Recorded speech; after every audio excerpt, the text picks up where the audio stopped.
The art of waiting by Belly Books. Birth और pregnancy को लेकर बहुत अलग अलग विचार सुनने को मिलते हैं। कई लोगों के लिए जिंदगी का सबसे बड़ा काम और खुशी बच्चे पैदा करना होता है। कुछ तो ये भी सोचते हैं कि जिंदगी का मकसद ही यही है। भले ही आप इस बात को माने या नहीं, पर पेरेंटहुड उन सब के जीवन में एक बड़ी भूमिका निभाता है जिनके बच्चे होते हैं। और ऐसे लोग भी जो बच्चे तो पैदा करना चाहते हैं, लेकिन किसी वजह से उनके बच्चे नहीं हो रहे हैं। इस किताब में उन लोगों की अनसुनी कहानियां आपके सामने आएंगी जो बच्चे की चाह में बहुत मुश्किलों से गुजरते हैं। वो तरह तरह के मेथड जैसे गोद लेने और इन विट्रो फर्टिलाइजेशन का सहारा लेते हैं, भले ही उनका शरीर इस बात के लिए तैयार ना हो। इस समरी को पढ़कर आप जानेंगे अमेरिका की 1/3 महिलाएं 45 साल की होने से पहले गर्भपात से क्यों गुजरती हैं। इनफर्टिलिटी को लेकर इतनी गलतफहमियां क्यों हैं? गोद लेना बच्चे की कमी को दूर करने का सबसे अच्छा तरीका क्यों नहीं है? तो चलिए शुरू करते हैं। क्या आपने हाई स्कूल में सेक्स एजुकेशन की क्लास अटेंड की है? इस तरह की टीचिंग का मकसद होता था कि हमें अपने शरीर की बनावट की सही तरह से जानकारी मिले और ये भी समझ में आए कि बच्चे पैदा करना हमारी सोसाइटी में क्या खास महत्व रखता है। असल में छोटी उम्र से ही ज्यादातर बच्चों को अपनी संतान और बच्चे के पालन पोषण का महत्व सिखाया जाता है। लगभग हर कल्चर इस बात को मानता है कि बच्चे ही जीवन का आधार हैं। ये कहावत हम में से हर किसी ने सुनी होगी, बच्चे ही भविष्य हैं। दुनिया के ज्यादातर धर्मों में बायोलॉजिकल यानी अपने बच्चों से चलने वाले वंश पर ही जोर दिया गया है। जरा हिब्रू बाइबल पर गौर करें, जो आदम और हव्वा को बच्चे पैदा करने और अपना समाज बढ़ाने का आदेश देती है। हिंदुओं में माना जाता है कि बच्चे आगे चलकर कैसे निकलते हैं ये आपके कर्मों पर निर्भर करता है। यहाँ तक कि लगभग 35,000 साल पहले अपने शुरुआती दौर में बनाए गए आर्ट पीसों में भी सेक्स ऑर्गन को उभार कर और काफी ध्यान देकर बनाया गया है। माना जाता है कि इनके माध्यम से फर्टिलिटी गॉडेस को दर्शाया गया है। इसीलिए सदियों से चली आई कल्चरल कंडीशन की वजह से ज्यादातर लोग अब यही मान लेते हैं कि उनके अपने बच्चे होने ही चाहिए। ये भावना इतनी गहरी है कि बेला ने ये महसूस किया कि उनके ज्यादातर स्टूडेंट्स खुद को आने वाले कल में माता पिता के रूप में देखते हैं। हालांकि हमें गर्भ निरोधक और STD से बचने के महत्व के बारे में भी सिखाया जाता है। इस वजह से रिप्रोडक्टिव एज की 62% अमेरिकी महिलाएं किसी न किसी तरह की गर्भ निरोधक का इस्तेमाल करती हैं। ये किताब लिखे जाने तक जो डेटा मौजूद था उसके हिसाब से 30% महिलाओं ने 45 साल की उम्र होने तक अबॉर्शन करवाया होगा। बच्चों की चाहत, सेक्स एजुकेशन और गर्भ निरोधक तरीकों के बारे में अवेयरनेस बढ़ाना, ये बातें एक दूसरे के खिलाफ जाती हैं। फिर भी मानव समाज समय के साथ फर्टिलिटी रेट कम करने में बहुत हद तक कामयाब रहा है। हम इतने सफल रहे हैं कि एनिमल किंगडम के बाकी सदस्यों की तुलना में इंसानों की जन्म दर काफी कम है। दुनिया के एवरेज को देखें तो हर महिला के सिर्फ 2.5 बच्चे। ये संख्या विकसित देशों में कम और गरीब देशों में ज्यादा है। हालांकि विकासशील देशों में महिलाओं के औसतन 4 से 6 बच्चे होते हैं। इनमें से लगभग आधे की मृत्यु सेक्सुअल मैच्योरिटी से पहले ही हो जाती है। बच्चे के जन्म के पीछे हमारी सोच पर इवोल्यूशन का क्या असर पड़ा है, इस पर काफी बहस होती है। कुछ महिलाओं को बच्चों की इतनी चाहत क्यों होती है? इसकी वजह सामाजिक है या फिर बायोलॉजिकल? खैर, इस चाहत का कल्चरल पहलू काफी गहरा है। अलग अलग कल्चर में इसे अलग नाम दिया गया है। उदाहरण के लिए अंग्रेजी में ऐसी इच्छा रखने वाली महिलाओं को ब्रूडी कहा जाता है। ये शब्द ब्रूडिंग मुर्गियों के कॉन्सेप्ट से लिया गया है, जो अपने अंडों का ध्यान रखने के लिए इतनी चिंता करती हैं कि उनको अपना आराम भी याद नहीं रहता। वहीं एक अमेरिकी महिला ये सोचकर परेशान हो जाती है कि उसकी बायोलॉजिकल क्लॉक आगे बढ़ रही है, यानी अब उसे बिना देर के अपने बच्चों के बारे में सोचना चाहिए। लेकिन इतना गहरा कल्चरल आधार होने के बावजूद वैज्ञानिकों की दुनिया में इस मामले पर तीखी बहस होती है। उदाहरण के लिए इस बात पर कोई एक राय नहीं है कि इंसानी स्वभाव में बच्चे पैदा करने की चाहत जैसी कोई चीज मौजूद है या नहीं। पहले इवोल्यूशनरी साइकोलॉजिस्ट एडवर्ड वेस्टरमार्क का उदाहरण ले लीजिए। जिन्होंने साल 1891 में आई अपनी पुस्तक the history of human nature में ये लिखा था कि सभी इंसानों में ऐसी चाहत होती है। इस दावे के विरोध में सेक्सोलॉजिस्ट हैवलॉक एलिस ने कहा कि ये चाहत असल में बस सेक्स ड्राइव थी और बच्चे पैदा करने के पीछे कोई और चाहत नहीं थी, क्योंकि नेचर में इसके लिए 2 लोगों की जरूरत होती ही है। इस रिस्पॉन्स की वजह से वेस्टरमार्क ने अपनी किताब के अगले सभी एडिशंस में बच्चे को जन्म देने की चाहत के बारे में सभी दावे हटा दिए। हाल ही में फिनलैंड की समाजशास्त्री एना रोडक्रिच ने स्कैंडिनेवियाई लोगों में नजर आने वाले बेबी फीवर की एक स्टडी को लीड किया।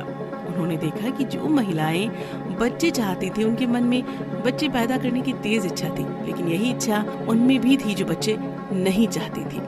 असल में बहुत से लोग ये बताते हैं कि बच्चों की सबसे ज्यादा चाहत उनके मन में तब आई जब इसके लिए सही समय नहीं था। मजेदार बात यह है कि इसमें भी दोनों तरह के लोग शामिल थे, जो बच्चे चाहते थे वो भी और जो बच्चे नहीं चाहते थे वो भी। ये बात इस तरफ इशारा करती है कि बच्चे की चाहत रखना इंसानी स्वभाव में है। ये जानना भी जरूरी है कि फिनलैंड में जन्म दर काफी कम है। यहाँ निजी आजादी और शिक्षा पर खास ध्यान दिया जाता है। रोडक्रिच की ये स्टडी इस बात की तरफ इशारा करती है कि इंसानों में बच्चे पैदा करना एक बायोलॉजिकल जरूरत हो सकती है। बांझपन की वजह से लोगों को बहुत परेशानियों से गुजरना पड़ता है। यूएस में गर्भपात के अधिकार पर बहस चलती रहती है, लेकिन ऐसा भी एक टॉपिक है जिस पर लोगों का ध्यान कम जाता है, यानी ऐसे लोगों की परेशानी जो बच्चे तो चाहते हैं पर पैदा नहीं कर पा रहे हैं। इसकी वजह है बांझपन को लेकर बनी गलत सोच। आमतौर पर ये मान लिया जाता है कि ये तो अमीर या उच्च मध्यम वर्ग की परेशानी है, या फिर ये सिर्फ एक खास रेस में पाई जाती है। इससे गरीब, कम पढ़े लिखे और हर तबके के लोग जूझते हैं। ये भी मान लिया जाता है कि बांझपन महिलाओं की समस्या है, पर इससे पुरुष भी उतने ही प्रभावित होते हैं। लोग अक्सर ये भी मानते हैं कि फर्टिलिटी में कोई परेशानी होना एक रेयर और अननेचुरल बात है, हालांकि जबकि हकीकत ये है कि हर 8 जोड़ों में से एक को कंसीव करने में परेशानी होती है। भले ही ये परेशानी इतनी आम है, फिर भी इससे प्रभावित लोगों के लिए बहुत शर्म की बात होती है। मार्नी रोसनर की स्टडी ले लीजिए। वो रिप्रोडक्टिव ट्रॉमा और बांझपन की काउंसलिंग में एक्सपर्ट है। रोसनर ने उन महिलाओं की स्टडी की है जिनको बच्चों की बहुत चाहत थी पर उनके बच्चे नहीं हुए।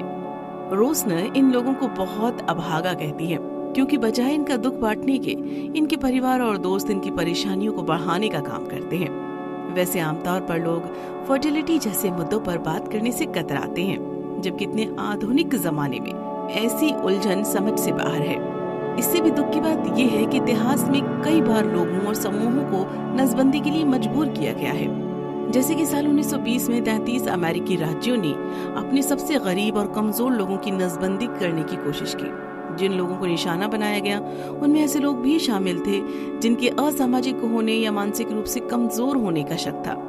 इन लोगों को अक्सर ये कहकर डराया जाता था कि अगर वो नसबंदी ना कराएं तो उनको मिलने वाली सरकारी सुविधाएं खतरे में पड़ सकती हैं। बैले ने नॉर्थ कैरोलिना में यूजेनिक्स कार्यक्रमों से गुजरे कुछ लोगों से बात की, जहां एक नसबंदी कार्यक्रम 1933 से 1970 के दशक तक चला।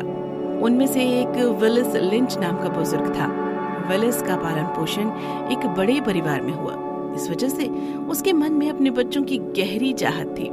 पर 14 साल की उम्र में जब सरकार ने उसकी नसबंदी कर दी तो ये सुख उससे छिन गया। बच्चे गोद लेना हमारी सोच से कहीं ज्यादा मुश्किल काम है। ये तो तय है कि बांझपन एक बड़ी समस्या है, लेकिन लोग बच्चे गोद लेकर ये कमी पूरी क्यों नहीं कर लेते? इसका जवाब ये है कि इस तरह का कदम उठाना कोई आसान बात नहीं है। सबसे पहले तो गोद लेने का तरीका बड़ा मुश्किल और खर्चीला है। ऊपर से आपकी कोशिश कामयाब होगी इसकी कोई गारंटी भी नहीं है। खर्च तो अपनी जगह है ही, पर इसमें लगने वाला समय एक और रुकावट बनता है। लोगों को इसके लिए सालों तक इंतजार करना पड़ जाता है। ज्यादातर लोग न्यूबॉर्न बच्चे गोद लेना चाहते हैं क्योंकि बढ़ती उम्र के साथ बच्चे के लिए नए परिवार में एडजस्ट कर पाना मुश्किल हो जाता है। इस तरह जितने लोगों को बच्चे की जरूरत है उतनी संख्या में छोटे बच्चे मिल पाना मुश्किल है।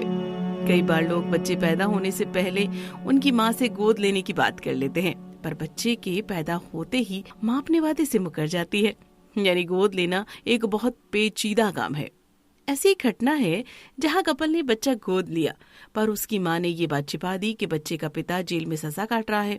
जेल में तो उसे बच्चे पर कोई अधिकार नहीं था, पर बाहर आते ही उसने अपना दावा ठोक दिया और परेशानी खड़ी कर दी। हालांकि इन सब के बाद भी अडॉप्शन होते हैं। अकेले यूएस में ही हर साल लगभग 1,20,000 बच्चे गोद लिए जाते हैं। बच्चा गोद लेने की चाहत रखने वाले लगभग 3/4 कपल्स बांझपन का शिकार होते हैं। LGBT कपल्स भी बच्चे गोद लेते हैं, पर उनका रास्ता और भी मुश्किल होता है। गोद लेने के लिए कानून के साथ शादी के भी कुछ कानून जुड़े हुए हैं। गोद लेने वाली संस्थाएं भी हेटेरोसेक्सुअल कपल्स को बच्चे देना ज्यादा पसंद करती हैं, भले ही वो ये बात खुलकर भी ना कहें। फिर भी 2015 के बाद से काफी बदलाव आया है, जब अमेरिका के सुप्रीम कोर्ट ने सेम सेक्स मैरिज को लीगल घोषित कर दिया। इसी वजह से LGBT के लिए बच्चे गोद लेना काफी आसान हो गया। और फिर भी मिसिसिपी ने इस फैसले को न मानते हुए LGBT पर अडॉप्शन से रोक जारी रखी। इसके बाद कोर्ट ने दखल देकर वहाँ भी इस कानून को बदलवाया। इसके बावजूद आज भी यूएस में सिर्फ 7 ऐसे राज्य हैं जो LGBT के अधिकारों पर पूरी तरह ध्यान देते हैं और उनके लिए सोचते हैं। जानवरों की ही तरह इंसान भी अपनी संतान पैदा करने के लिए किसी भी हद तक जा सकते हैं। जंगली जानवरों को देखकर ये साफ हो जाता है कि वो रिप्रोडक्शन के लिए कुछ भी करने को तैयार रहते हैं। मेल मैनकिन बर्ड का उदाहरण ले लीजिए, जो अपना पार्टनर बनाने से पहले लगभग 8 से 9 साल तक मीटिंग डांस की प्रैक्टिस करता है। इसी तरह मेल बार्न स्लेवो बर्ड की लंबी पूंछ ज्यादा फीमेल बर्ड को लुभाती है, पर इस वजह से ये शिकारियों के निशाने पर भी रहते हैं। पैसिफिक सामन की बात करें तो वो ताजे पानी की धाराओं में इसीलिए तैरने जाता है ताकि बच्चे पैदा कर सके, जबकि इस तरह के पानी से उसके शरीर को नुकसान होता है। यानी जानवर अपनी जान की बाजी लगाकर भी मैटिंग करेंगे ही, लेकिन इंसानों का क्या?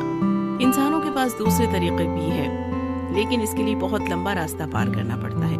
विज्ञान की तरक्की ने हमारे सामने गोद लेने और सरेक्रेसी के अलावा इन विट्रो फर्टिलाइजेशन यानी IVF का मौका भी दिया है। इस तकनीक को 1970 के दशक में विकसित किया गया। इसमें हार्मोन्स की मदद से एक महिला के मेंस्ट्रुअल साइकिल को रेगुलेट करके उसके एग को शरीर से बाहर ही फर्टिलाइज किया जाता है और इसके बाद में एम्ब्रियो के रूप में उसकी बच्चेदानी में डाल दिया जाता है। इस तकनीक से 5 मिलियन से ज्यादा बच्चे पैदा हो चुके हैं और आज की तारीख में IVF का टर्नओवर अरबों डॉलर का है। अकेले यूएस में ही हर साल IVF की मदद से 60,000 बच्चे पैदा होते हैं। इन बच्चों को अक्सर टेस्ट ट्यूब बेबी कहा जाता है। हालांकि IVF बच्चों के ज्यादातर माता पिता इस शब्द को पसंद नहीं करते हैं, क्योंकि ये शब्द इस तकनीक की मेहनत को कम करके आंकता है। IVF के लिए ये खुद को तैयार करने में महिलाओं को महीनों रिसर्च करने, ढेरों पैसा खर्च करने और तरह तरह की दवा लेने जैसी प्रोसेस से गुजरना पड़ता है। इन सब के बाद भी इस बात की कोई गारंटी नहीं है उनको सफलता मिल ही जाएगी। IVF हमारी सोच से कहीं महंगा है और शायद ही कभी इसे इंश्योरेंस कवरेज मिलती है। एक बार IVF कराने का खर्च लगभग $10,000 है और लोगों को अक्सर एक से कई ज्यादा बार कोशिश करनी पड़ती है, तब जाकर वो सफल होते हैं या फिर उम्मीद छोड़ देते हैं। सारी बातें देखते हुए ये कहा जा सकता है कि एक कपल IVF के लिए लगभग $50,000 और $1,00,000 के बीच खर्च कर देता है। इतनी बड़ी कीमत कई लोगों को IVF का सहारा लेने से रोकती है। हालांकि इससे ये भी पता चलता है कि लोग अपने बच्चे की चाहत में कितना बड़ा कदम उठाने के लिए तैयार है।